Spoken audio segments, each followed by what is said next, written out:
What happens when two married scientists question the relationship script they were handed and crack open a door they never knew existed? This is our research phase, and the experiment is already changing us. Welcome to the Partnership Lab, where we study love, partnership, and consensual non-monogamy. Think of this podcast as a relationship lab notebook, filled with real-time observations, experiments, and what we're learning along the way. Our discussions may include explicit language and sexual content, so listener discretion is advised. Welcome back to the Partnership Lab for episode 11. I'm Roz. I'm Max, and today we're here for our second ever Partnership Lab book club. And we're going to be talking about the book The Other Significant Others by Rhaina Cohen. And this might be a bit of a long one. We wrote a lot of notes from this book, so maybe Well, you wrote a lot of notes, but I will give my 2 cents as we go. Yeah, sure. I'll kind of lead with the notes because I was listening to this on flights home, so I took a lot of notes, but I'm sure Roz has a lot to say too. So, but since it's going to be a long one, maybe we'll just catch up with listeners on what we've been up to on the next episode. Yeah, sounds good.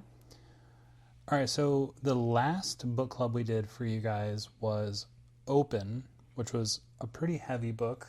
I thought they had a lot of really great lessons, but I mean, overall, it did have kind of a sad tone to it. And Roz, you picked this one for our next book club. I'm curious, like, how did you find this book and kind of what drew you to it? So I think it was like immediately after we did our first book club, I kind of just went on the scroll, but I went on Goodreads actually, and just kind of was browsing. I saved some other books too, but this one had come up, and I just read the little tagline that's on the cover of it, which is reimagining life with friendship at the center. Yeah. And that was like for me, and we talked about this a little bit like off air, so to speak, but we were talking about how like everybody's intention or like perspective or like desire to either be in an open relationship or explore open relationships can be like really different. Yeah. And I think for me, my interest in open relationships comes from not really like a sexual desire that I'm like missing something in particular, or like I've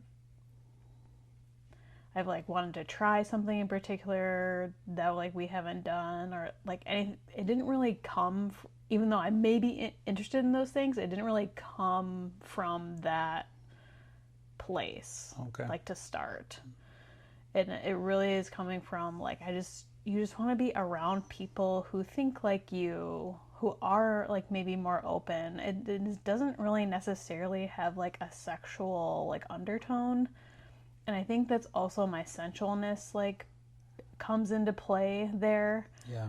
But I was just on Goodreads and I just randomly came across this one, and it just sounded like it may fit where I was coming from in terms of like there are other people in your lives that aren't romantic partners. So I kind of like wanted to hear like what this person had to say about the other significant others in their lives. Yeah. So did you go in with any sort of expectation of what the book was going to be?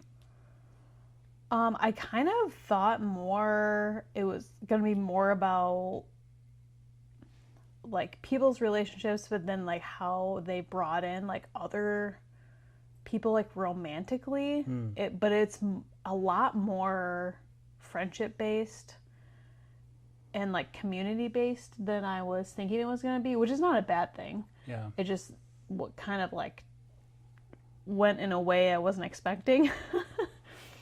Yeah.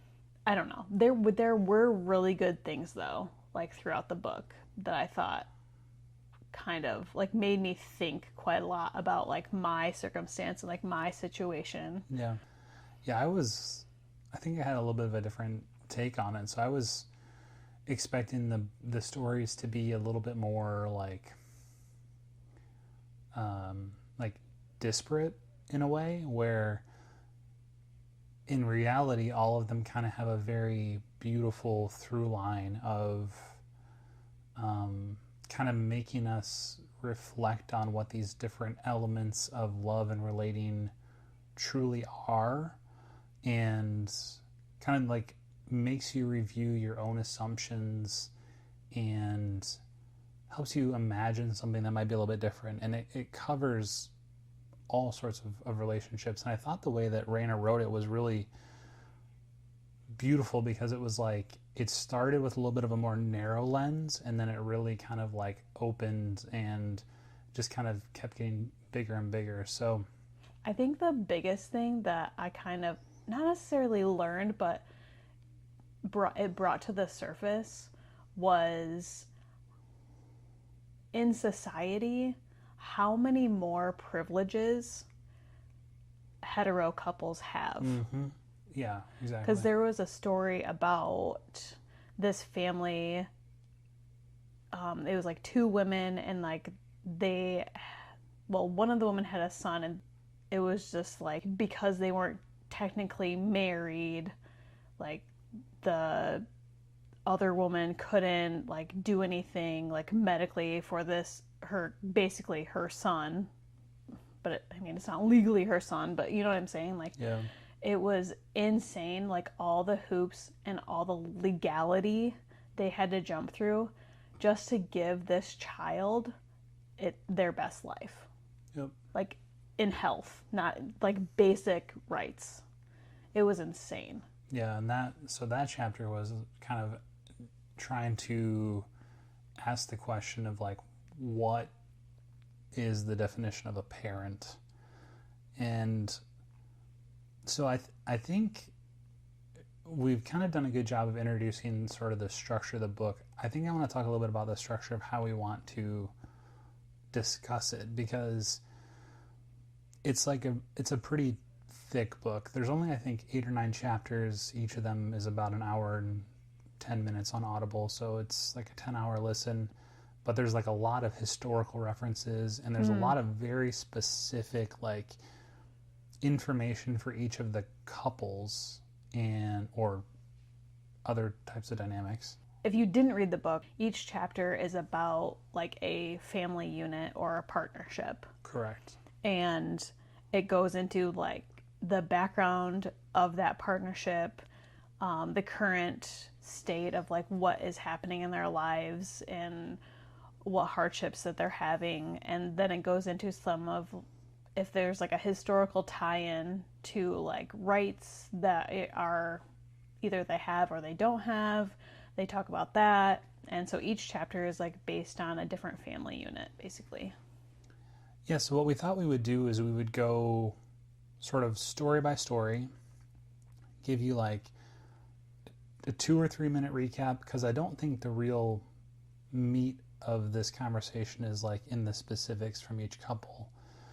And then after the recap, Roz and I put together a couple of points. So we put together an inherited script for each section, and then we also have an expanded imagination. So it's sort of like the reimagining of that inherited script after we've kind of examined it with a little bit of a closer eye. And I think it'll make more sense as we go along. But the point I'm trying to make is we're not going to like go beat for beat through the story. It's going to be more like, this is the basics, and then we're going to kind of discuss like if it brought up anything for us, and kind of, you know, if it shifted our vision on any of these types of dynamics. So should we start with chapter 1? Sure. All right. So chapter 1 is written autobiographically by Rhaina, who is the author of the entire book. And so Rhaina was married to a man, and she's a female, in case that's not clear. And she developed a just profound relationship with another woman named M. And I was so envious reading this part because they had these amazing gatherings of friends where they would have these dinner parties with, curated music lists. And I'm not talking about Spotify. This is like people playing music on instruments or, symphony type music. They would have writing prompts for the guests and, reading time where they all would like sit together but be doing their own things. It was just an unbelievably thoughtful relationship that the two of them had. And Rhaina said that she'd had a husband when she was 22 and had mentioned that she never thought she'd feel what it feels like to fall in love again.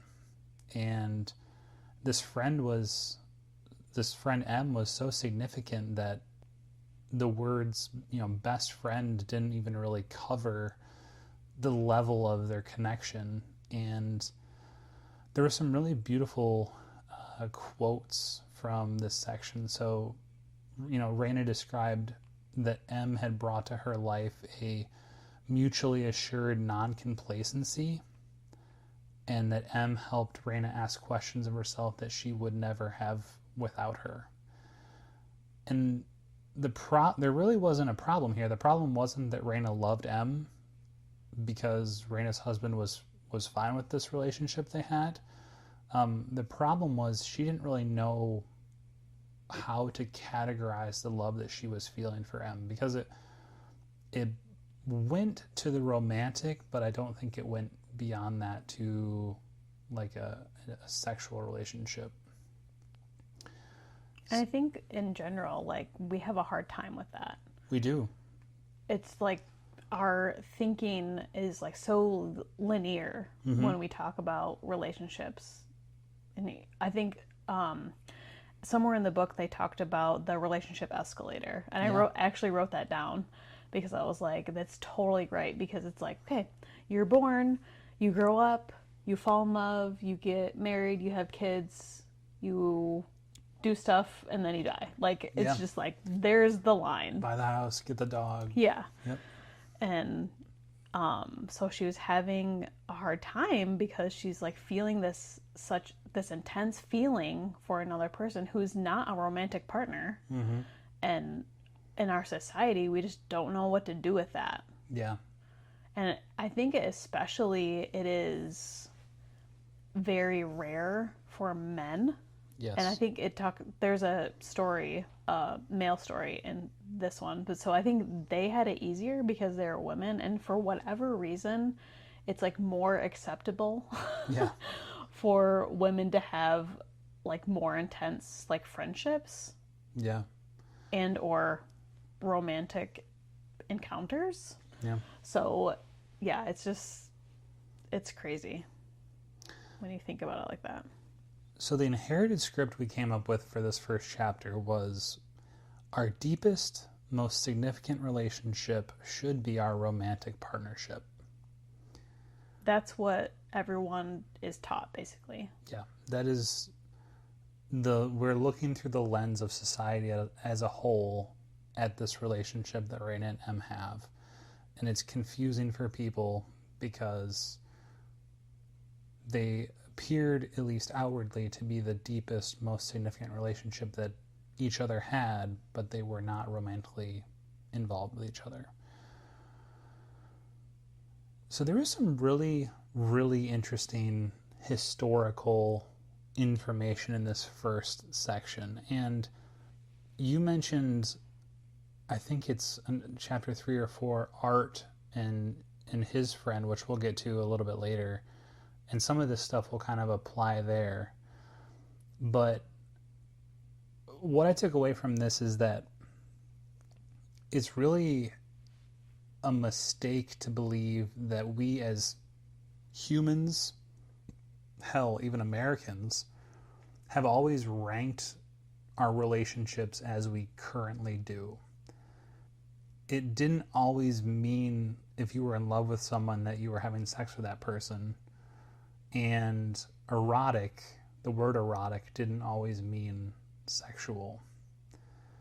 And there were some really cool historical examples, and you were hinting at some of these. So I won't get into like the details, but she rattled off a couple of very unique points about this edelfopoiesis, which is making of brothers, sworn brotherhoods, and they use the term brotherhood, but it could be men, it could be a man and a woman, two women, and Boston marriages between women, which was basically just, I don't want to say just because that's minimizing, but it was two women who were not romantically involved, or not always romantically involved, but they would have a life together to be able to financially support themselves without a man, and it'd be kind of like the Golden Girls of the 1700s. And, you know, I don't know that any of these traditions of going in front of the church or your family and like committing to a lifelong friend needs to come back. But I think it's important to remember that we've not always organized our lives around a single romantic partner. Yeah.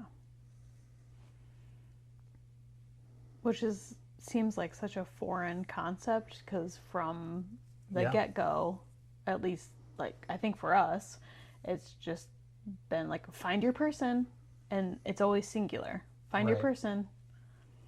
Find your person. Right.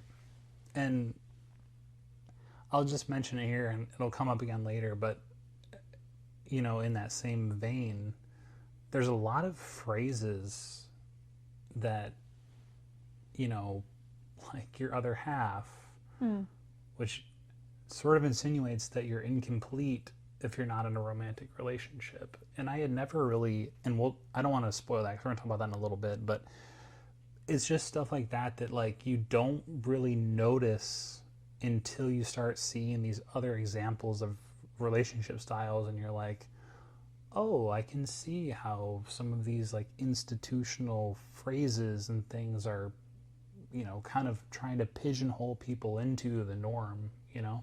And I just think of it now, like how many decades or how many generations have the phrases just been said without people thinking of what it actually can mean? Yeah.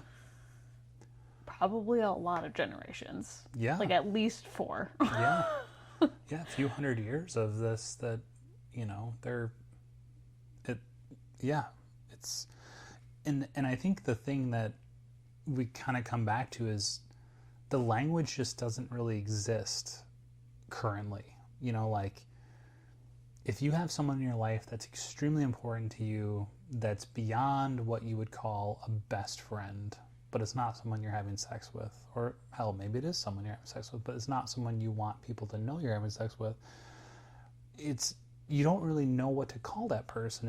Are they like a platonic partnership or a non-romantic life partner? Or I feel like one of the chapters, they had a very interesting term for their person. It was like her like sister neighbor or something, like something random like that. I was like, all right. Yeah, because there's not language.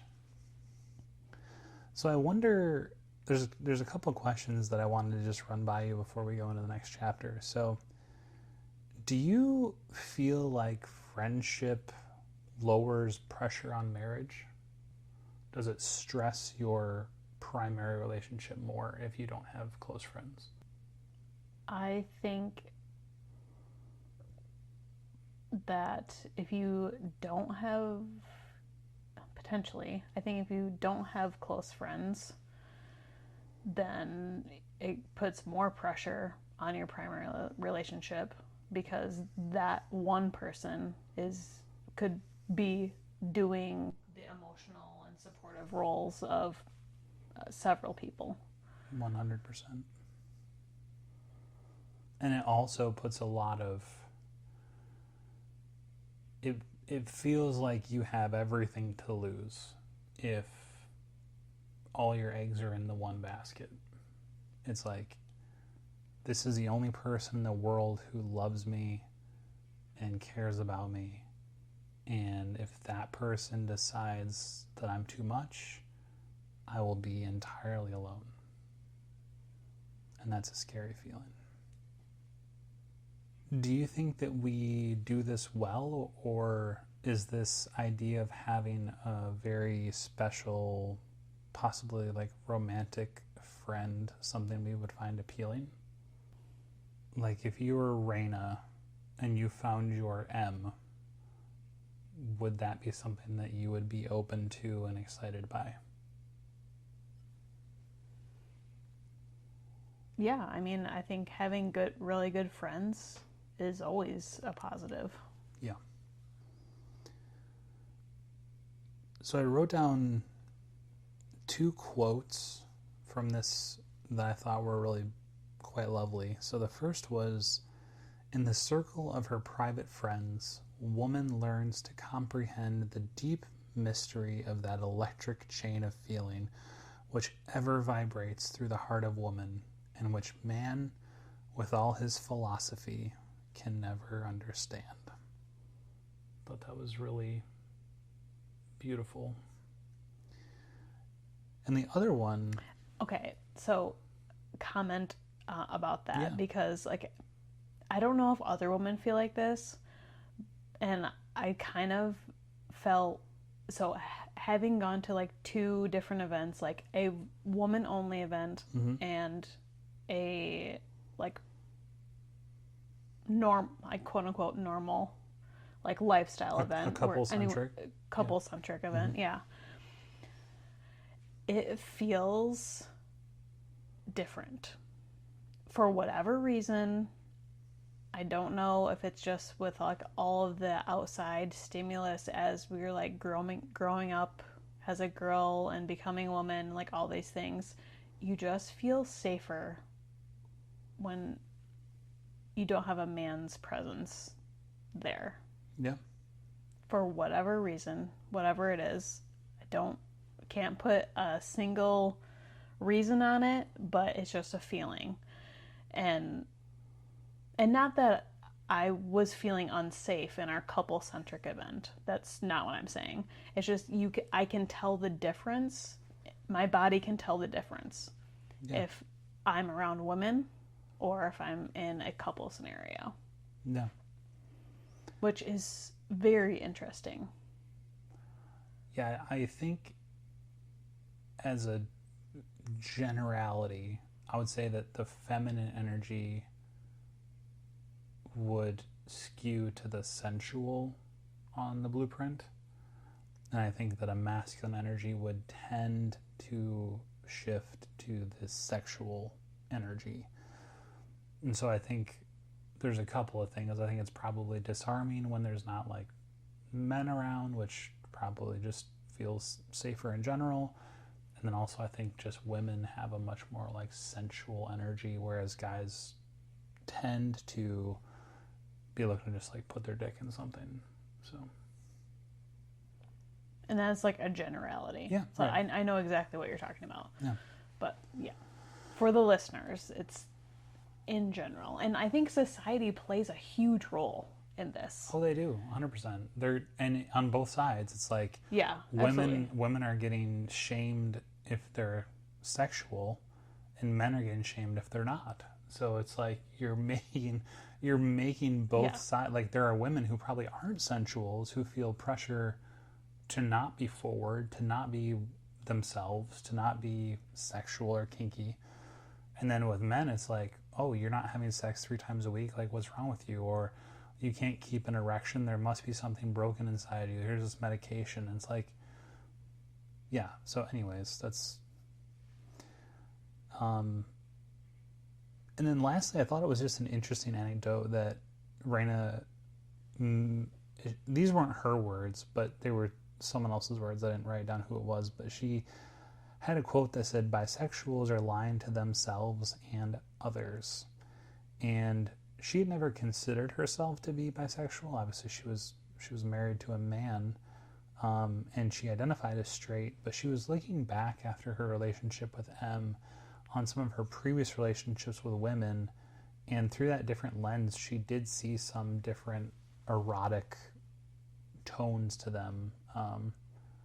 Like of her previous relationships? Yeah. That's what she was talking about. So I thought it was interesting to kind of retrospectively review like the important people in your lives and kind of see like, oh, was there something I was missing because I just wasn't looking for it? So. And also, like, as you learn more about yourself, I feel like when you look back, you see it differently. 100%. And then you're like, oh, I guess I just didn't notice that before. Yeah. Because it's not something that's on your radar in that moment. Right. Okay, so as I mentioned before, we read the inherited script, which was our deepest, most significant relationship should be our romantic partnership. And then Roz and I came up with an expanded imagination view of that, which is we can have multiple deeply significant relationships that don't compete with one another. They simply fulfill different roles. Marriage isn't the enemy. We may simply be asking it to perform every role that an entire community once shared. And then as we finished chapter 1, we wanted to leave you, the listeners, with a question. If you'd like to write these down, talk about them with your partner, and if you want to send us your response, that would be awesome. But our question for chapter 1 is, if marriage didn't have to be responsible for every kind of intimacy in your life, what would you give yourself permission to build?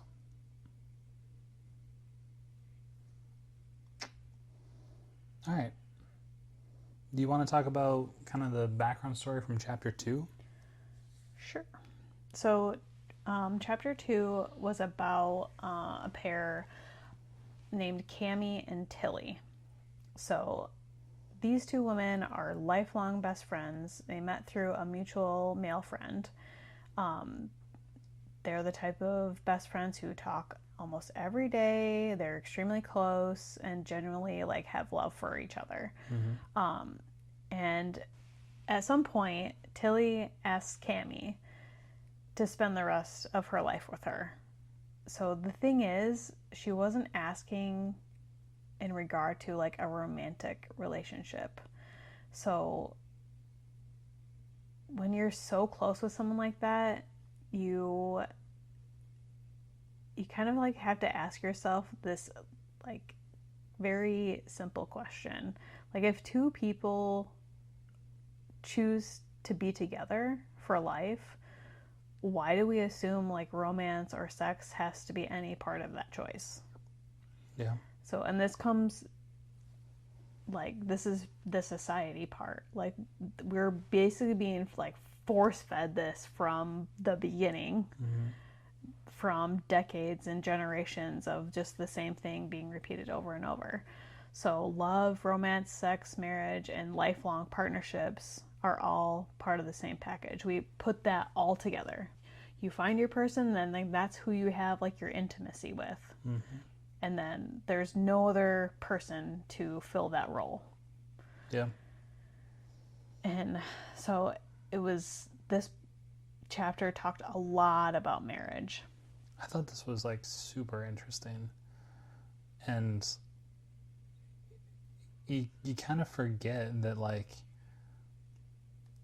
you know, 100 to 200 years ago, love, some people would argue even shorter than that, love went from being like a bonus of marriage to the basis of marriage. Mm-hmm. And because arranged marriages happened all the time.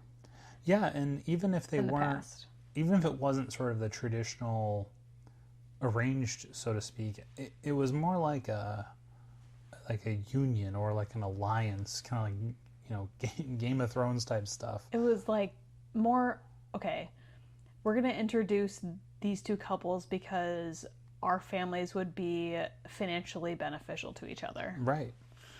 It wasn't for emotional reasons. And so this evolution from a union to what is a private relationship has led couples to have to get love, companionship, and also fulfillment of their really deep needs from marriage. And, you know, they made a lot of interesting points about how, like, everyone assumes that, like, being married is work. Like, people say that shit all the time, you know, and it's like assumed that if you're going to have a healthy marriage, you're going to have to work for it. And certainly that's benefited a lot of people in comparison to what we had previously.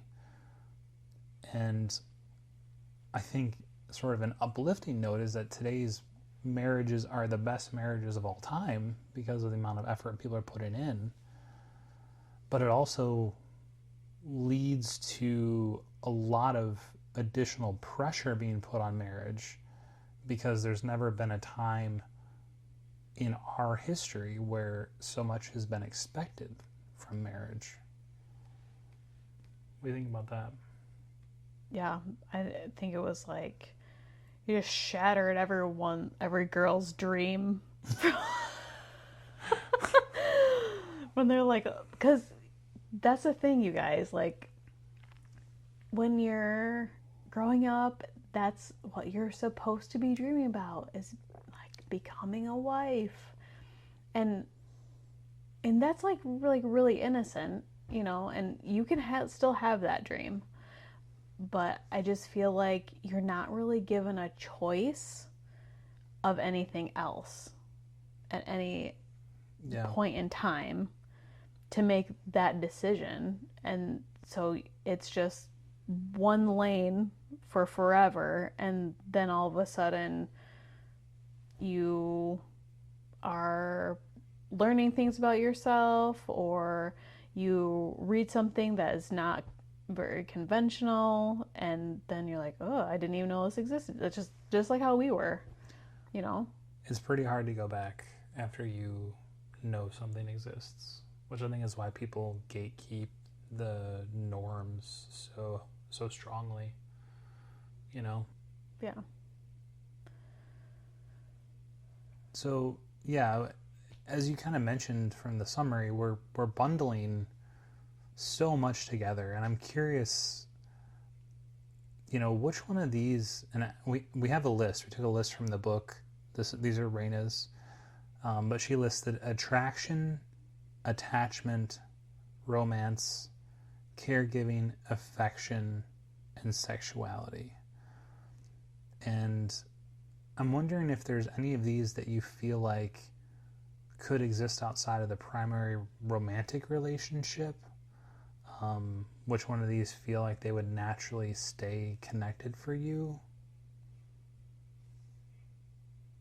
Naturally stay connected, like, to the primary? Yeah, or even just to each other. Like, as an example, it would be a little bit difficult to have like sexuality without attraction. But, you know, could you have those two things without romance? Or could you have those two things outside of the primary? So yeah, just maybe look at those 6 words and what comes to your mind. I think attraction, and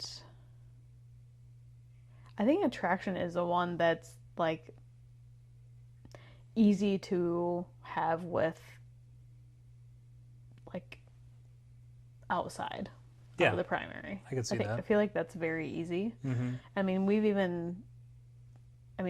didn't always do this, but even now, like, we're like, oh, that person's really attractive, or we'll just like point people out, or on a TV show, in the real world, like, we'll just be like, oh, they're really pretty, or they're really attractive, or he's really handsome, or just any comment, anything like that. I feel that's very ubiquitous. I don't think that really stays solely with a primary relationship, like the romantic relationship. Yeah, I like that you picked that one because I think it's almost like there's an assumption that once you get married that you don't find anyone else attractive, which is kind of weird.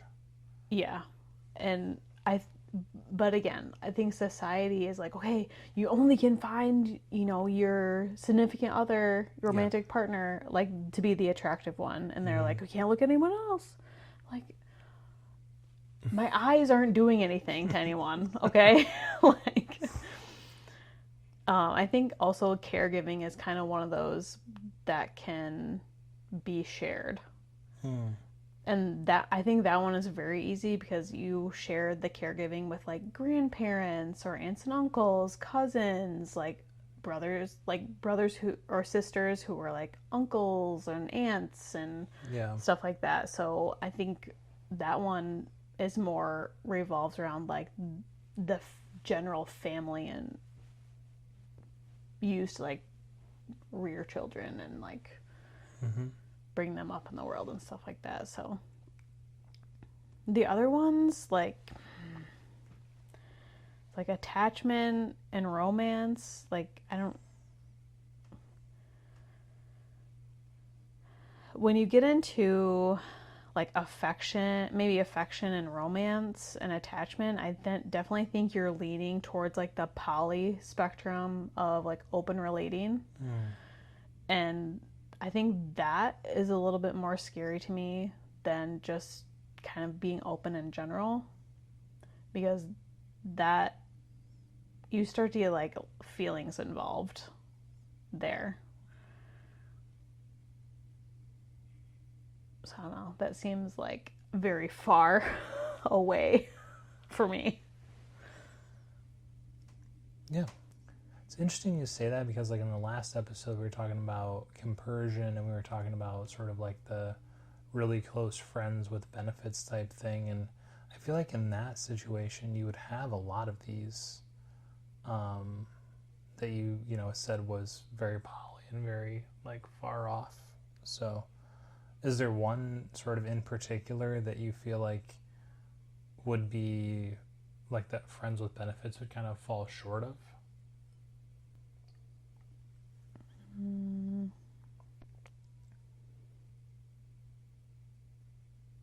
I don't know. It really depends on how you define all of these things. Okay.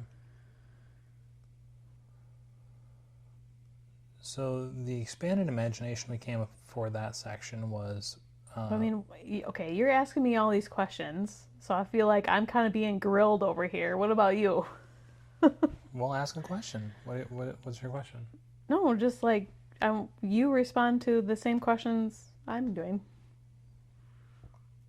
So, which one of those? Like for you. Okay.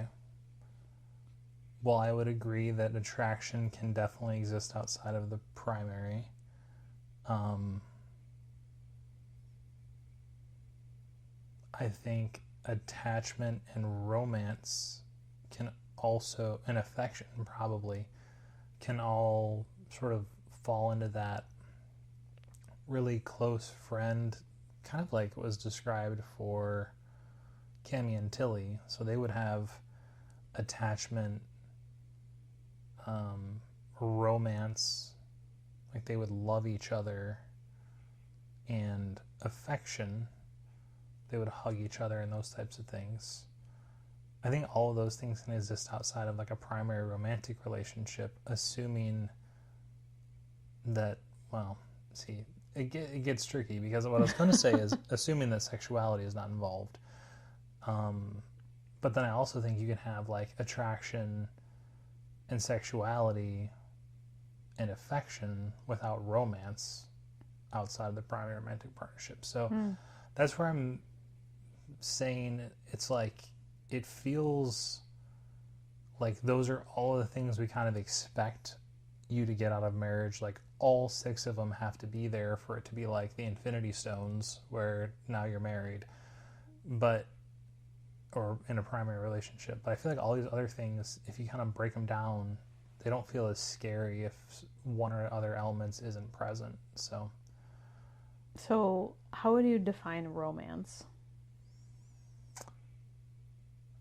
I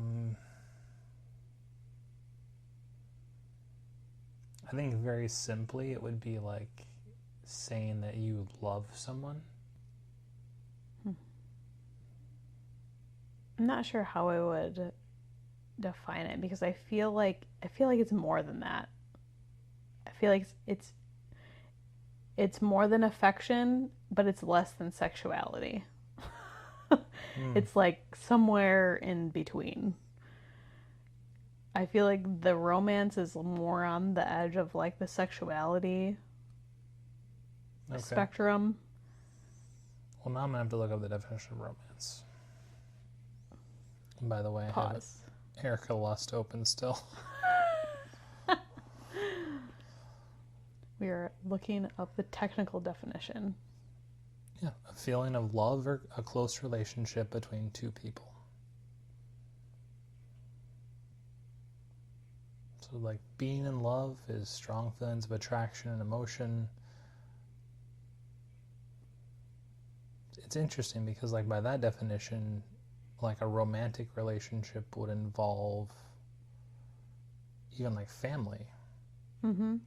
Which I don't, when I hear the word romance, I don't think of that. Yeah, and I think our definitions have been kind of skewed by the societal view. So there's like the physical appearance of someone that excites you is attraction.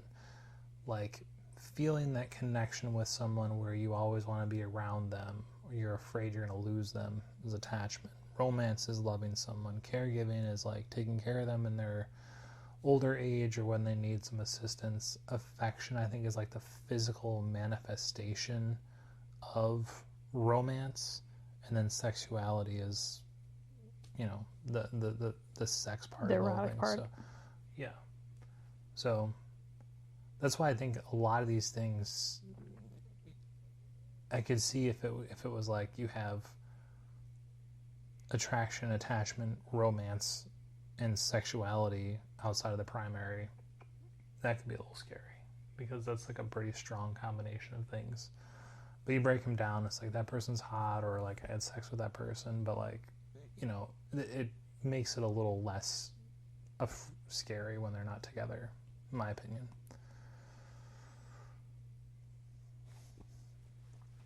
I was like, all these things like you hear all the time and you like know what they are, but if you really had to like define them, like you're like, Yeah. like what's the difference? you know? So we mentioned in the beginning, the inherited script for this one was love, romance, sex, marriage, and lifelong partnership are all part of the same package. And the expanded imagination version that me and Ross came up with is friendship, romance, caregiving, partnership, commitment, and sexuality can overlap, but they don't have to. Maybe we've mistaken one common configuration as the only legitimate one. So the question for our listeners is, which parts of love have you always assumed belong together? And what happens if you just pull one of them apart? Yeah, and that's what we were actually just doing. Yeah. Right? Yeah. Mm-hmm. So this is what I kind of meant about the way that Rhaina set up the book. I thought was really interesting. So in the first chapter, it was like, who can be your most important person? And the second chapter is like, what actually makes a relationship? And this third chapter is about Stacy and Grace. And this one was interesting for me. So Stacy and Grace had an extraordinarily close friendship. They described each other as having the same soul. And as their relationship deepened, they talked about possibilities that most people reserve for their romantic partner, like living near one another, even getting married, but not because they were trying to become a conventional couple, but because they were trying to find language for the commitment they had to each other. And the challenge wasn't if they loved one another, but it was whether our culture offered a blueprint for the life they wanted to build. And I think it's important to mention in this case that in the beginning, so Stacy is a man and Grace is a woman, and Grace was interested in Stacy romantically, but he eventually came out to Grace as being gay, And that kind of broke Grace's heart. So, but then, she saw how impactful it was for him to share that with her. And so the hook of this is you have a gay man and a woman who have this incredibly close bond talking about marriage and these types of things, just because they didn't really have a way to define the relationship that looked like something that they had seen before. So there were some moments in this that I thought were really great. There was, Stacy's mom, which... Stacy's mom's got it going on. She Sorry, does. I had to. She does have it going on. So she had a really great quote where I think Stacy was coming out to his mom for a second time. I think he actually ends up being asexual, and so he came out to her once because he was gay, and then the second time because he was asexual. And his mother said, "It's so great your generation has the vocabulary to articulate what you want, and that before you can choose something, you have to know it exists." And that kind of got me thinking, like, what do you think sex ed's going to be like for, like, our generation's children? Are they gonna talk about, like, all the gender fluidness and, like, giving them the language they need to? Because when we did it, it was just like penis and vagina. This is what a uterus looks like. Wrap it up. Like, that was about as much as we got. So yeah, like less than the bare minimum in my opinion. Yeah. But what do you... And did you really even learn anything in sex ed? Well, I mean, you can answer that question. I didn't. You were the first person that tested my skills, so... No, but I just mean, like, there's so much more than just, like, what's the name of all the parts? Yeah. And what do they do? You know what I mean? Like, there's so much more to that than just anatomic parts. Right. And I don't know, it's things they should be talking about are what consent is. I want them to talk about, like, all the different types of, like, sexual orientations and, like, things like that, but also I can see that being so overwhelming. Yeah. And hopefully, like, sex ed in school, if it's even taught in school, will not be the first conversation that they've had. And hopefully they've had a conversation with their parents. Yeah. Or aunt, or, somebody, some sort of mentor figure to kind of, like, be like, hey, like, this is what you might hear about in school. Again, if it's even taught in school at this point, and cross your fingers. Yeah, I think there's a lot of, like, mental health aspects that get tied up with the types of topics that are covered in sex ed. So I would hope that they would be looking at that in a little bit of a, like, more gracious manner of trying to be as inclusive as possible. I mean, I know there's, like, a million caveats to all this stuff, but it just made me kind of think about the language piece and like how far set back we were, just because, like, no one had that conversation with us until, I mean, shit, we were, like, probably in our 20s before I realized that some of this stuff even existed, or even in my 30s for a lot of it. So anyway. Yeah. I just think, having learned about, like, open relationships and things like that, consent is not talked about enough, just on in a general level. Yeah, in vanilla life, right? Yes. And my hope is our generation, they can break a cycle and really, like, hone in on that as, like, society does not give you permission to do whatever you want. And I think that's a really important piece. And I think that's why, like, women are still, like, really fearful of, like, relationships and things like that. And this is also kind of a generality, like, a majority conversation. Because I know there are, like, stories and things that have happened that it's like flip-flopped. So I'm not saying that it's all one way or the other, but like personal experience, it's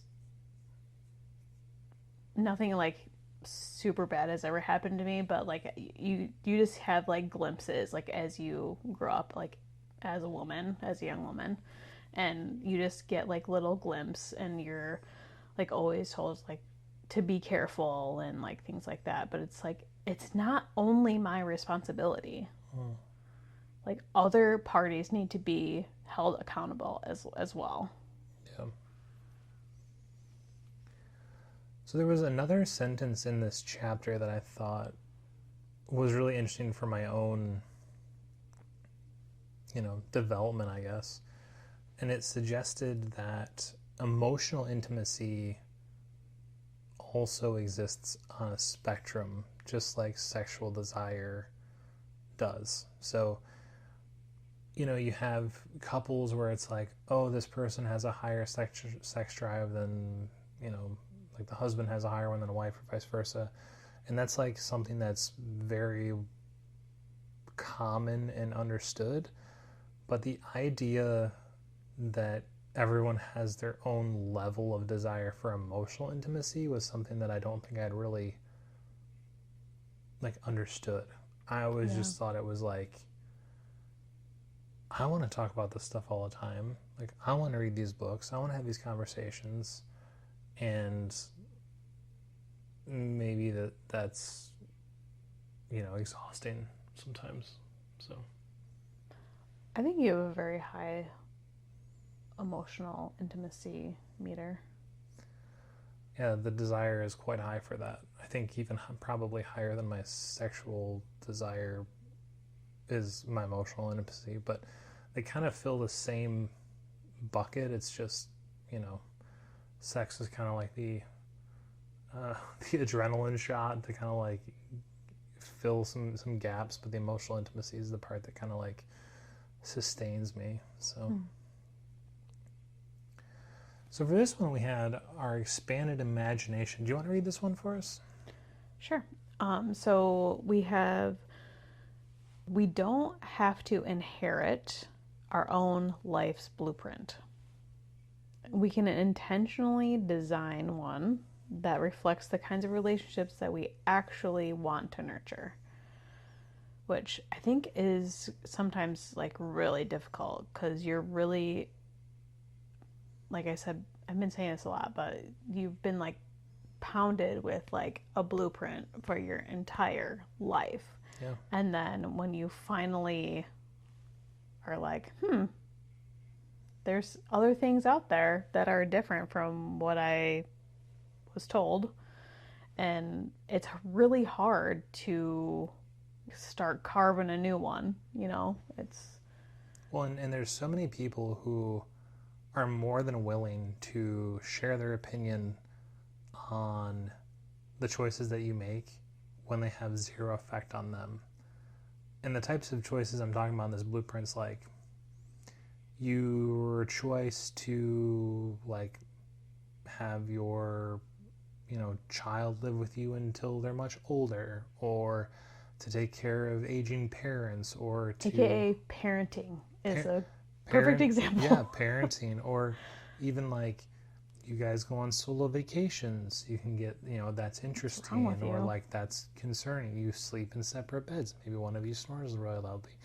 It's stuff that's like, that doesn't look like what I know, and there must be something wrong.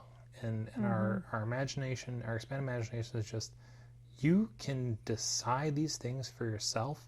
It's going to be difficult because people are going to want to tell you how they feel about it, and it really doesn't matter at the end of the day. And honestly, I feel like it takes a lot of strength and courage to do those things. It does. You're not taking the path of least resistance for sure. Well, and also even just exploring open relationships and like the lifestyle and swinging or like whatever you want to try out. Even just doing that and doing your day-to-day life, I feel like we always feel like, oh, I feel like I'm failing because I'm not like where these other people are that are in the community. Yeah. Like, well, give myself a little bit of grace and be like, I don't have to be. I just have to do it according to what my schedule, according to like my wants and desires, which may not be the same and probably won't be. Like, I know not struggled, but like that's been something that I'm trying to remind myself quite a lot as we're starting to go to a lot more events together. And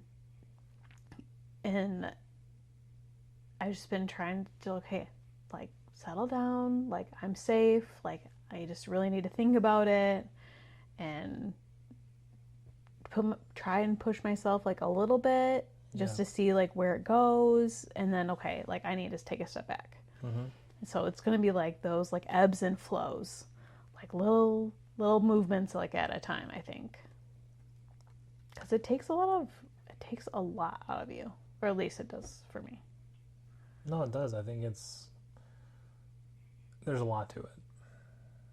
So the question for the listeners from this one is, if you could design your life from scratch without worrying whether it looked normal, what or who would you build it around?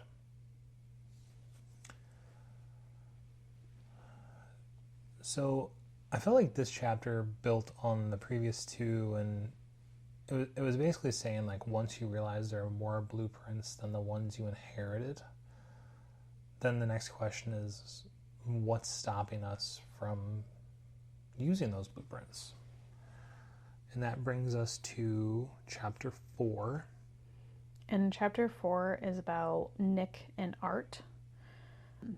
I'll give you a little background on their relationship, and then we'll go into discussions.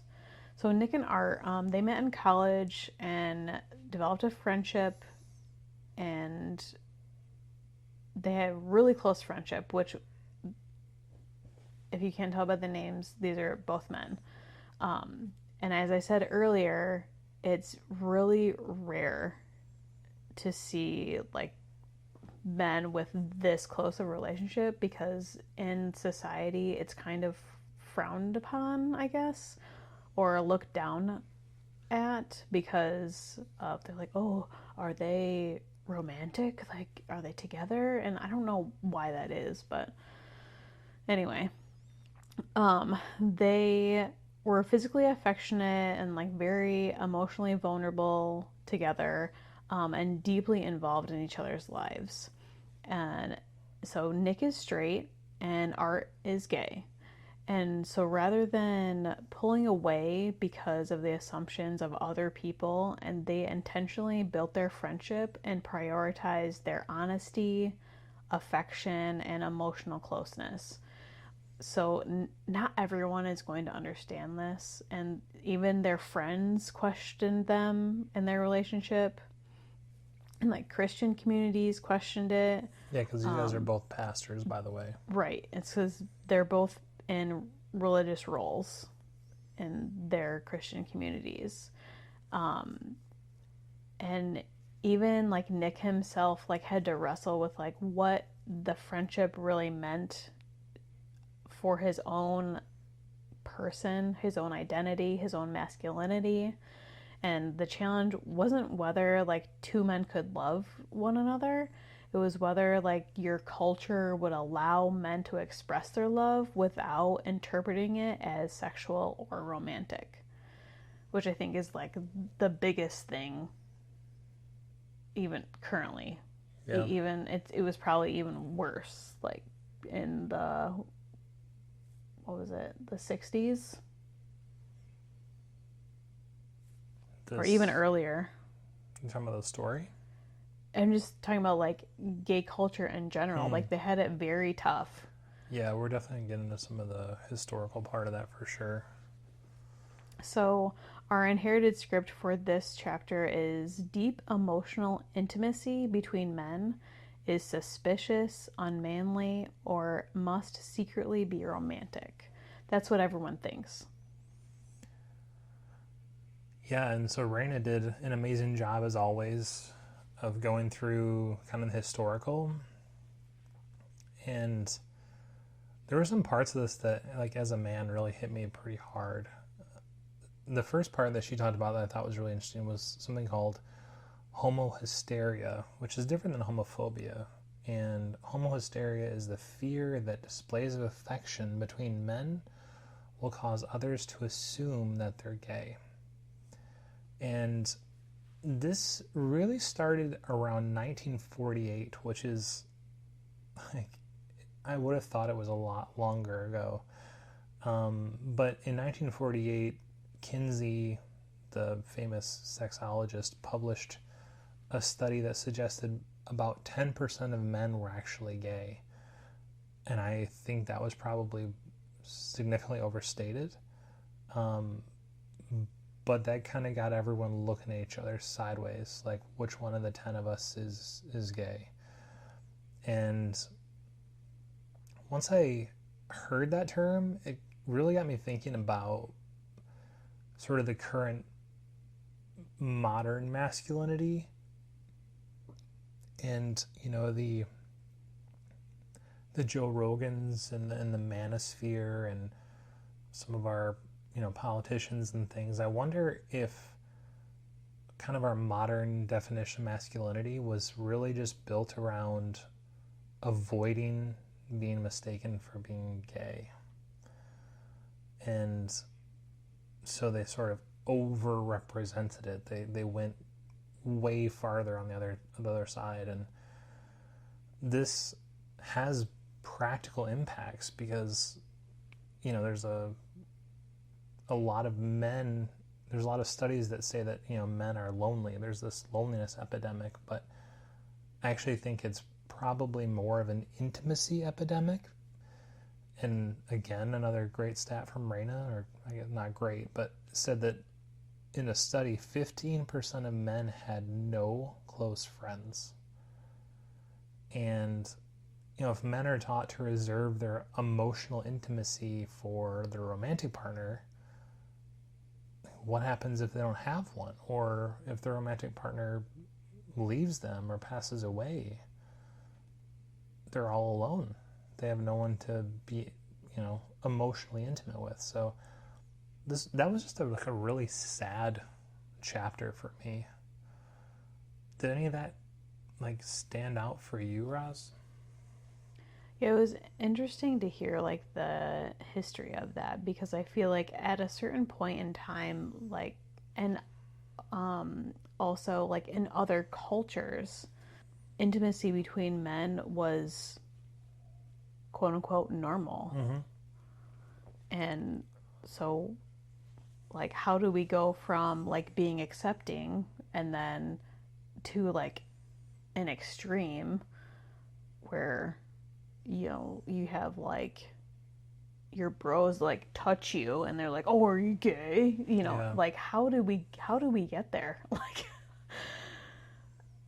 Yeah, and the difference between like men and women is a complete double standard. it is. And yeah, Say more about that. like I was mentioning it a little bit earlier where I was like, in society, if women have really close relationships with other women, it's pretty much like 100% accepted. Yep. Like there's no like stigma or hesitancy when a woman brings another woman, super close friend, to an event or a family gathering or anything. Yeah. That is completely accepted. But if a man were to do that, it's like a little, they're like, oh, what's going on there? Yep. They have questions all of a sudden, which is like, why? Yeah, it got me thinking about kind of where we learn our masculinity from. And I was thinking back to like my own sort of childhood, and I don't think that we were necessarily like explicitly taught to avoid intimacy with men, but there was just a bunch of like tiny little lessons. And it was like your dad saying, oh, you're fine, like rub some dirt on it, or like, what are you, a girl, or are you bleeding, or like, boys don't cry. Or your peers, if you're in like the locker room and like calling each other fag, or like touching each other and then be like, oh, no homo, it's like it's like being vulnerable was the worst thing you could be, or I guess the second worst thing, because the worst thing you could be was gay. And so you just put all your friends at an arm's length, and it's like they're fun to light stuff on fire with in the garage, or like if you're a little older to hang out with and play Guitar Hero, but they're not going to be checking in on you. They're not going to text you and make sure like you're good emotionally. So yeah, it's lonely. Well, I think that also it's probably a lot tougher for those men who have like a higher like emotional intimacy meter, like we were talking about before. Yeah. So if that's where you get some of your like connection and your closeness, and you can't express it, or you're not getting it from like a friend or a family member or something, like that would have to be really hard. And I think it's stressful for our partners too, because you have to like support all of our emotional needs if there's not a friend that we can share that with. And I guess I would just like kind of close this chapter. I thought there was another sort of interesting point. So at one point, Nick actually starts wondering if he's gay, because he liked hugging Art and he loved Art. And Art asked him some questions and Nick answered those, and Art's like, you're not gay. Like, you can like be in love with me and we don't have to be like sexually together. Mm-hmm. But it kind of makes me wonder, like, has emotional intimacy become so rare between guys that it's actually difficult to know, like in Nick's situation, where the friendship ends and you actually are starting to become attracted to them? It's just like you're so unfamiliar with the feeling of being emotionally intimate with a man that it feels like attraction. It feels like you're gay or bisexual or something. So yeah, that was an interesting kind of takeaway from that. I knew this chapter would hit you pretty hard. Yeah. So, do you want to read our expanded imagination? Sure. So what we have for this one is: the healthy masculinity isn't defined by emotional distance. Men can build deep, affectionate, emotional, intimate friendships without those relationships needing to become romantic or sexual. And honestly, I think that's healthy. Yeah. Tough to find. So our question for our listeners: if you removed the fear of being judged, how would your closest friendships change? And like up to this point, like every chapter kind of like challenges a different like assumption about relationships in society. But our next one with Natasha and Linda goes to like a much bigger question, and actually like what actually makes a family? Like, how do you define a family? Yeah. And so this is Natasha and Linda, and I think we referenced them just briefly like in the intro. But Natasha wanted to become a parent. but she didn't want to have to wait for, you know, the guy to build the family that she wanted. And so instead, she and her close friend Linda began exploring a possibility of co-parenting a child that Natasha would have through sort of reproductive services. And over time, they really built this functional family that wasn't romantic, but it was built in commitment and caregiving and shared responsibility. And Natasha did eventually become pregnant and have a child, and that child was had significant special needs, and the family navigating the legal challenges and the social expectations and just, you know, the practical realities of being co-parents that aren't actually in a romantic relationship was incredibly challenging. And it was really an interesting like dynamic to think that you had like the bio mom and this co-parent who also wanted to be recognized and deserved to be recognized as a parent, who are not married or romantically connected in any way. It's a very unique situation. Mm-hmm. And the question wasn't like whether Natasha and Linda loved each other or whether they both loved the child. It was, is it romance that really creates a family, or can you have some other sort of form of a family where everyone is showing up for each other and kind of pulling their weight? And so the inherited script is, from this one, families are built through romantic relationships, and that parenthood begins with a couple. So you brought this one up earlier. I'm wondering, do you have some thoughts you'd like to share about this one? Being parents ourselves, I just can't even imagine having to go through all this bullshit to give your child what they need at a basic human level. Like, it was just blowing my mind. I was like, I can't even imagine the amount of stress that these ladies went through. Yeah. And man, just like how society defines things, and even like society and is defining like the legal systems to which people are granted rights. Yeah. It's like, how does a judge or a legal system know any better than me, who is the parent of this child? Like, how can you tell me how to do things? Like, I mean, there are certain protections in place for children, and I 100% agree with them, but it's just in this situation, I just feel like, man, they just really fucked this up.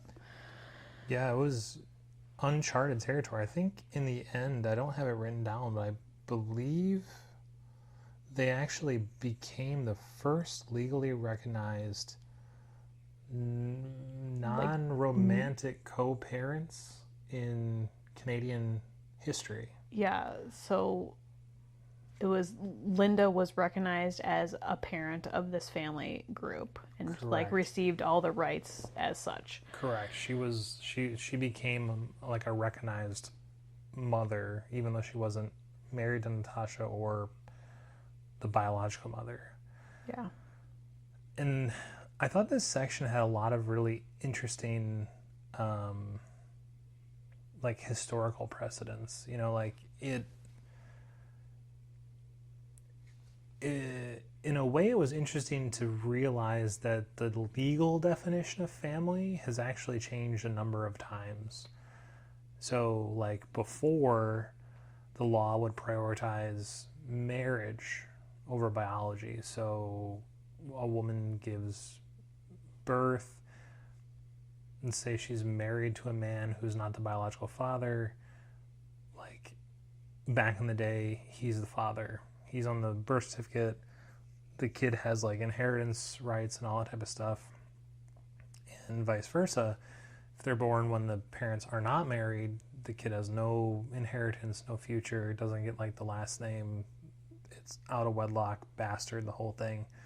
So that was like marriage over biology. But now when you have all these new reproductive technologies, and I just think of Game of Thrones when we talk about this, the Yeah. whole marriage thing, yeah, because they didn't want anyone knowing that, you know, the woman like had an affair with some other guy, but she needed to produce an heir, so it was like she needed to get knocked up and like have a baby real fast, and then that, you know, that baby like inherited all the royalty, like name and inheritance and like all that stuff. So it's just, that's what I think of. You're talking about Joffrey as the You kid? could talk about any kids in that show. Yeah, that's true. At first I thought you were talking about Jon Snow, and then I don't know, this show's so, but yeah. So and then now it's like we're focusing more on, you know, different biological,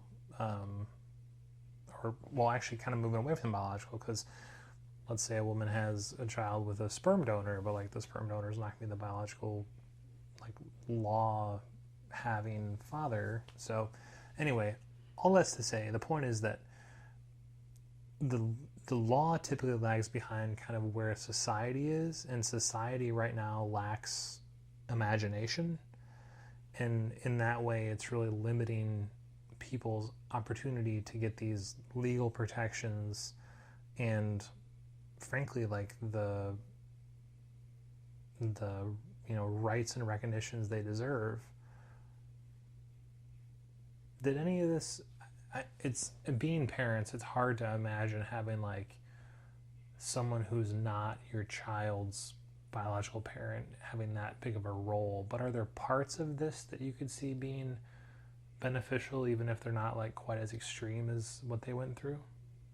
Yeah, I mean, I'm pretty sure I remember like friends of ours like randomly asked us one day like if we would be godparents to like their daughter, and honestly it like really took me back. I was not prepared for that question at all, because it's a lot to think about, especially when you're in the early throes of parenting Yeah. and like you're learning all this shit and you're like, oh my god, I can't even imagine like having another one right now, and around the same age and everything. It's pretty overwhelming, but I totally can see like having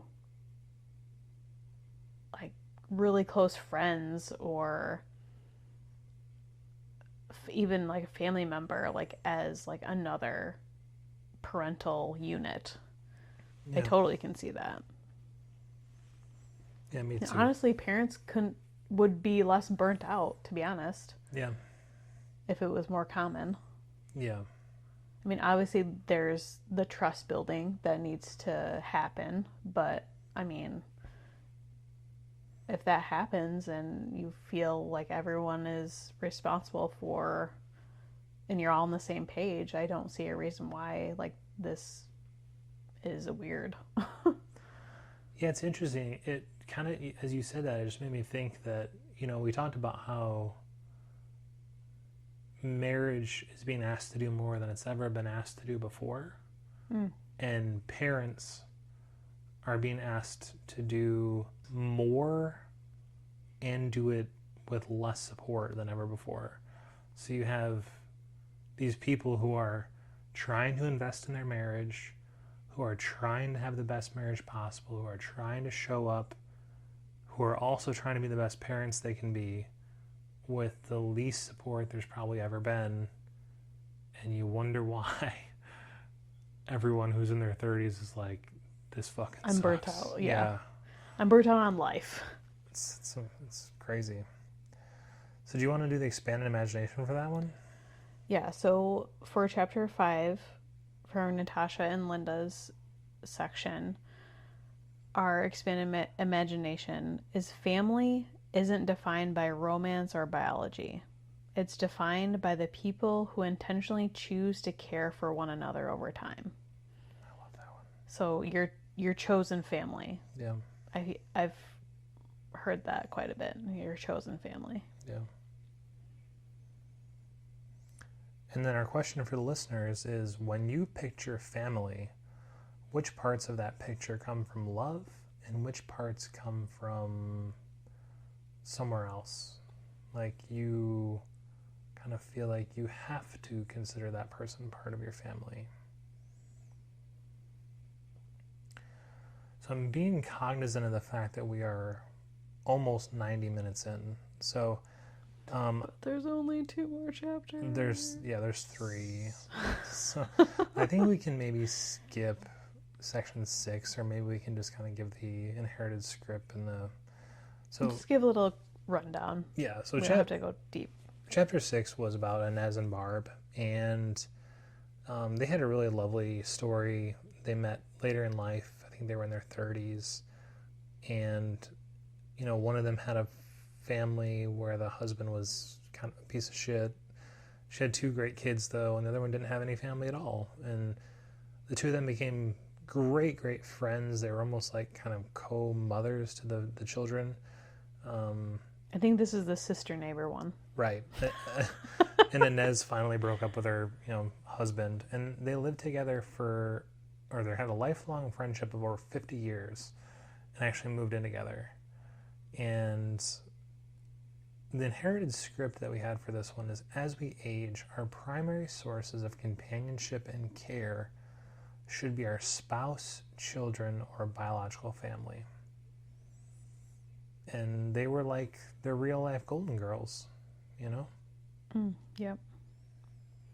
And there was one part of this I just wanted to mention, and I wanted to see if you had any thoughts on it. So the thought that stood out to me was, why did we wait until we're widowed, isolated, or unhealthy to start building a community? And, why do we feel like we can only have deep friendships, or we only return to our deep friendships after the spouse dies? It's like you have friends when you're in your teens and 20s, and then you get married, and it's like all in on your marriage and your kids. And you maybe have like a few close friends. Yeah. But you never see them because kids. Right. And then you retire, and maybe you're like kind of lonely, and then, you start engaging those friends again. And it's like there's a whole part of our life of vitality where it's like we're not putting any effort in, or very little effort into like cultivating or building or getting closer to these friends that we have. So yeah, that kind of just stood out to me, and I wonder if any of that kind of resonates for you. Yeah, I mean, it kind of goes back to maybe why we feel like friends with benefits, or like a community, like having a smaller trusted community, like appeals to us. Yeah. Totally. Yeah. Do you want to do the expanded? Yeah.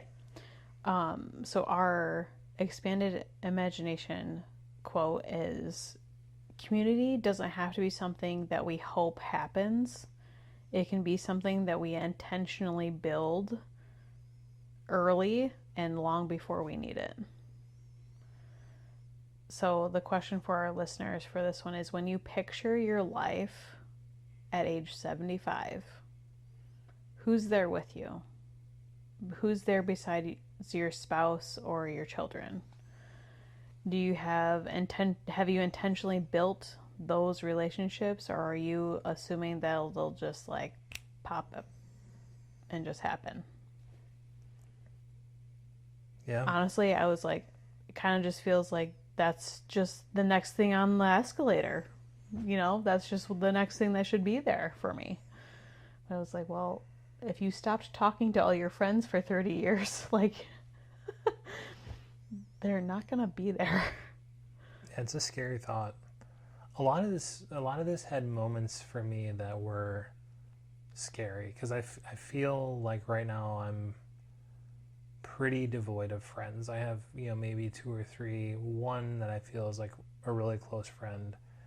And you read these things of like these people who lose their spouse and have like no one is there for them, or they, they don't have the type of sustaining relationships that they need, and where they get to the end of their life and there's not someone over there that can come over and like help them out when they fall and break their hip or something. Like, it's just scary, and like that's part of why I think I'm so kind of interested in trying to make these new types of friends, because there's a lot of reality in this book, Yeah, absolutely. Okay, so there's 2 chapters left. One of them gives us some closure on Rhaina and M's relationship. That's chapter 7, but I want to finish with that. So let's skip ahead to chapter 8, which is, we're going to keep it pretty brief in this one, and it's intentional. So chapter 8 was really kind of zooming out a little bit and looking at, what happens throughout history as our understanding of relationships has evolved faster than these institutions, these legal institutions that have been built to recognize them. And also, on that note, the legal institutions, the rules changing with whoever is in office. That is a huge point. And so, she specifically talks a lot about the legal battle over same-sex marriage. I don't necessarily want to focus there as much as to say, I think this problem is a lot bigger than that. I think that they kind of did a lot of the hard work for us. But there are instances where basically anyone who's living in like a non-traditional way ends up in fear for their job from sort of these clauses in their employment contracts, or not having the existing legal protections because their family doesn't look a certain way. And it's like as if all the societal pressure wasn't enough to have to fight against, to live in a way that feels authentically. Now you also have to realize that there could be legal complications to these things. Or you're not protected as much as an individual who is living a traditional, quote unquote, traditional trajectory. And quote unquote is perfect, because like, let's say this is some guy who's married to a woman and he's going around and having a bunch of affairs. Like, they're still legally married, maybe those affairs affect him in court, but he looks to the outside like a very traditional, and probably has a lot of those benefits, from tax benefits to the legal benefits of if they have children, having parental rights and things. So there's just lots of stuff in there, and this kind of led to our inherited script of relationships that matter are the ones that society recognizes and protects. So that's the inherited script, is the only relationships that matter are the ones that our society protects. Yeah, that's crazy. And there's so many. This book highlights all the relationships that maybe you actually do have in your life, but you kind of don't recognize or see them for what they are. Yeah. And so, okay, in the eyes of like the law or society, like, do those relationships even exist? And what if they're like really important to you? Yeah. I think that's a good point, that like something that is legally recognized doesn't necessarily mean it's legitimate, and vice versa. Just because you have a close relationship with someone that's not legally recognized doesn't make it any less legitimate. Yeah.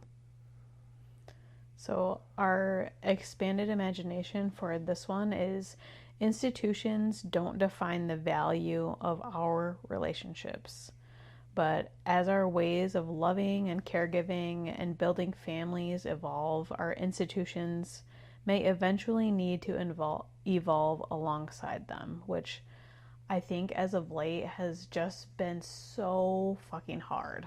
So hard. Like, even the fact that people are even talking, I'm going to go back to like the same-sex marriage right now because it's kind of relevant for our current time.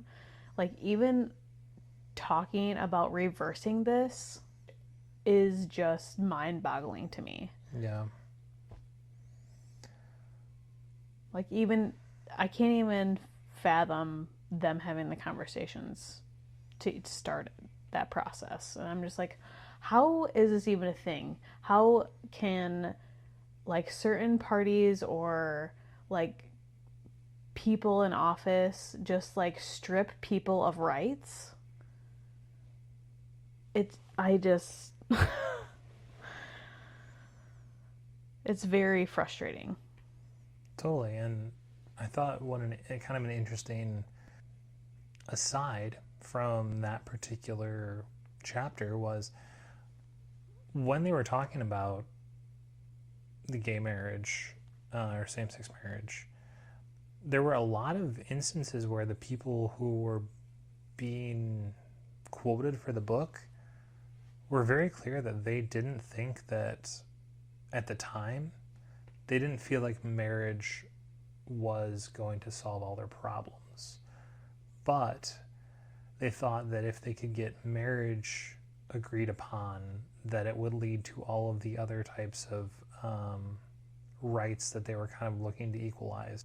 As you mentioned, we're kind of going backwards on that one. So,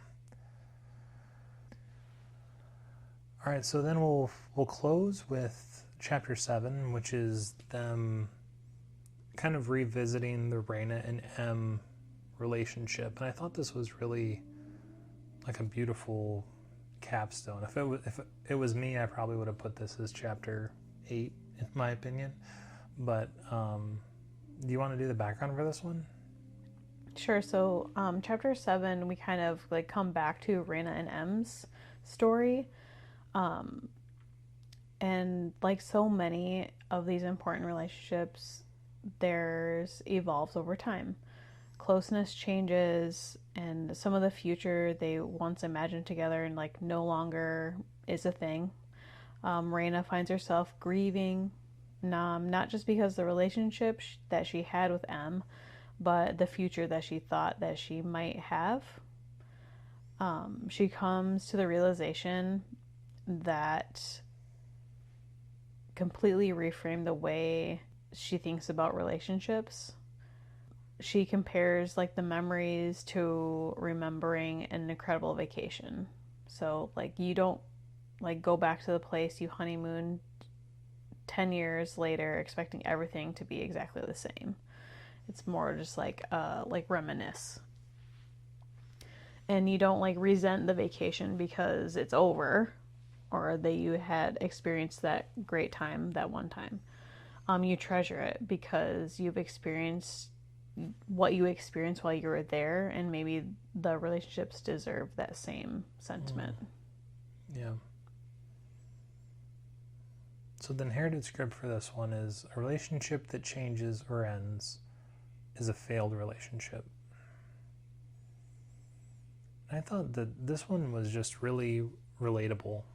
And as I was reading it, I was thinking back over relationships that I've had, friendships mostly, that I kind of resent that someone who meant so much to me seemingly pretty easily just kind of forgot about me. And I don't know if you have kind of a similar experience, but when I heard that reframe, it was really kind of like almost a little bit freeing to just be able to say like, I'm glad I knew them and I'm glad we had the experiences that we did. And the fact that we're not still friends like doesn't like illegitimize the relationship or what it was. But have you had relationships like that where you kind of looked back and almost like held a little bit of a grudge because it didn't last?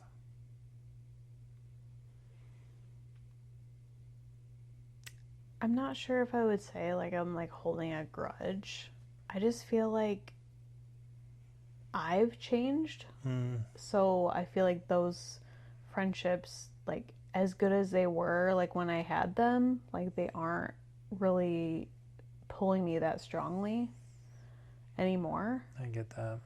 So it just doesn't have the same effect on me emotionally.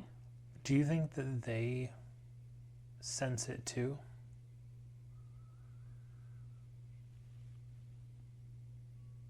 I maybe a little. Yeah. I mean, it's like the infrequent texts and, Sure. you know, you just kind of like drift. But also, I think it's like I'm not upset. I mean, I knew I had that relationship at one point in time, and like just things change like as you grow as a person, and like the vacation analogy, like you can't expect everything to stay exactly the same. Do you think that they've changed? I mean, I would have to assume, yeah. Yeah. I would say outwardly, it's hard to know. Yeah, for sure. But, I mean, knowing kind of what you've been going through, I know that you've grown a lot in those sort of like long-term friends. It's hard to have that commonality after all that time, you know? And also, when you have friends who you spend like every day, almost every day with, like if you school friends or whatever, but when you don't have like the commonality anymore, like would we still be friends? Like, I don't know. Is it just situational that we just happen to be friends? It's interesting. Like you were just in the proximity and they were the most compatible person around, but would you have chosen them if you had other options or whatever? I don't know. I think like in my good friends, like from like early school days, I feel like we didn't have like super deep conversations. So the depth of connection, in my opinion, I have closer friends that are from like college to now. Yeah. So the expanded imagination for this one that we came up with is the success of a relationship isn't measured only by how long it lasts. Some relationships fulfill their purpose simply by changing who we become. It's like from Wicked, been changed for good. Aww. Love that. And then the questions for our listener is there a relationship in your life that you've been thinking of as a failure simply because it changed? What if you measured it instead by what it gave you? So sit on that one for a while. That's a deep one for sure. So there's two more things I want to do and then we'll close because I know we're getting pretty long here. So the first thing I want to do is I want to go back and I want to just reread the inherited scripts right in a row, rapid fire.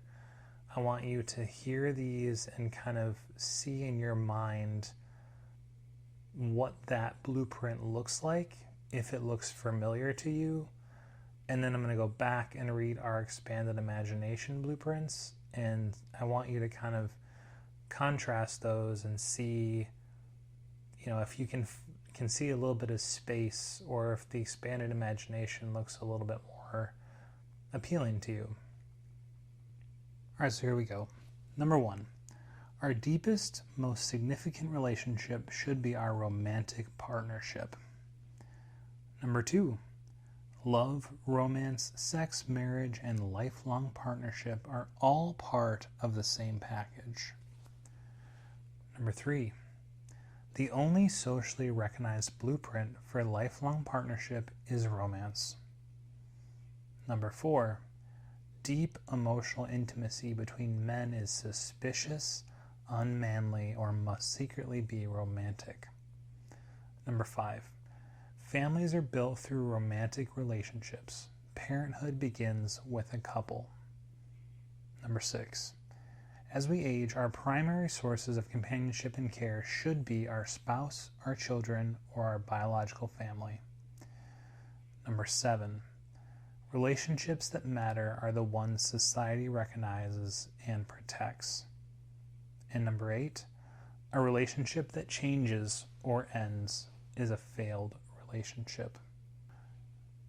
So that's the inherited script, and I want you to just think about, does that sound familiar? Does that sound how you grew up? If you look around your community, would you say that it sort of fits that blueprint? And if it feels a little bit restrictive or maybe not exactly what you're looking for, maybe try our expanded imagination on for size. So number 1, we can have multiple deeply significant relationships that don't compete with one another. They simply fulfill different roles. Marriage isn't the enemy. We may simply be asking it to perform every role that an entire community once shared. Number 2, friendship, romance, caregiving, partnership, commitment, and sexuality can overlap, but they don't have to. Maybe we've mistaken one common configuration for the only legitimate one. Number 3, we don't have to inherit our life's blueprint. We can intentionally design one that reflects the kinds of relationships we actually want to nurture.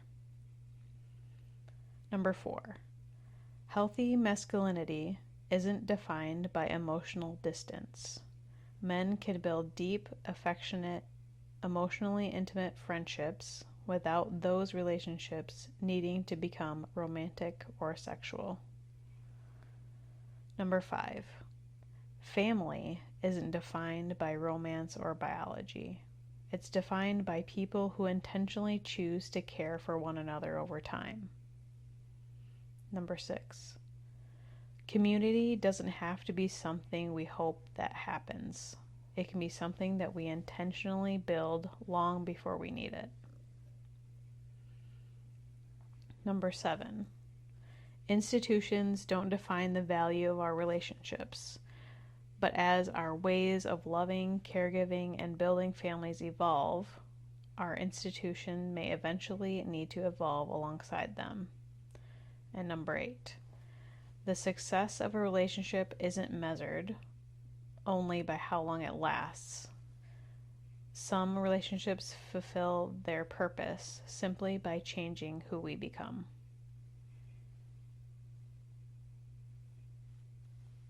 I want to live with that blueprint. You win. I win. And I wanted to just close by saying that there was one last takeaway that I did not foresee from this book. And it was the realization that all of these people are willing to work very hard for their friendships, their families, their relationships. And there are a lot of times where they could have said, this is too hard, or this is too much, or I'm just going to live the way society wants me to. And I'm still working through where exactly this feeling I have, or this blueprint I have, came from. But it seems like I have this fear of loss. Like, relationships are inherently fragile. But every single one of these stories felt like it was saying, maybe relationships are stronger than you think they are. And I have a secure attachment style, but that doesn't really sound like it. So maybe something to explore in another episode. Interesting. Yeah. This was a long one. Yeah, it was. What were you saying? I kind of wonder, how being an only child has like affected that attachment or like your fear of loss dynamic. Yeah. I don't know. Just my brain always goes to like, it goes from Roz is annoyed to like Roz is like not going to want to be with you anymore, which is a pretty significant jump, and it kind of touches on what I was mentioning before a little earlier of like, with very little additional support, I think it just feels like a lot higher stakes, and maybe that's like I'm looking for all of those signs that aren't really ever there. But it's an interesting sort of realization, I think. But. So what do you think we're going to do for our next episode? I was thinking maybe we could do a game. Yeah, I was thinking something like sexy and fun. We've been a little cerebral lately. Yeah. Yeah, so maybe like a fantasy list or a game or something sexy. So if you guys like our show, please subscribe on whatever platform you listen on, and our contact info is in the show notes as always. You can find us on Instagram, and you can send us an email at thepartnershiplabpodcast@gmail.com. Thanks for sticking with us. I hope you had your coffee or tea, but I had my tea. We love doing these with you, and I had my tequila. But that wraps up today's entry in the Partnership Lab.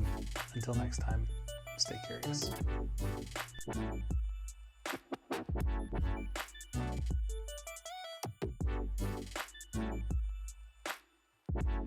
These conversations reflect our own observations and experiences and are not professional or institutional advice. They do not reflect the thoughts or opinions of employers, family, or guests, nor imply their approval of the content shared.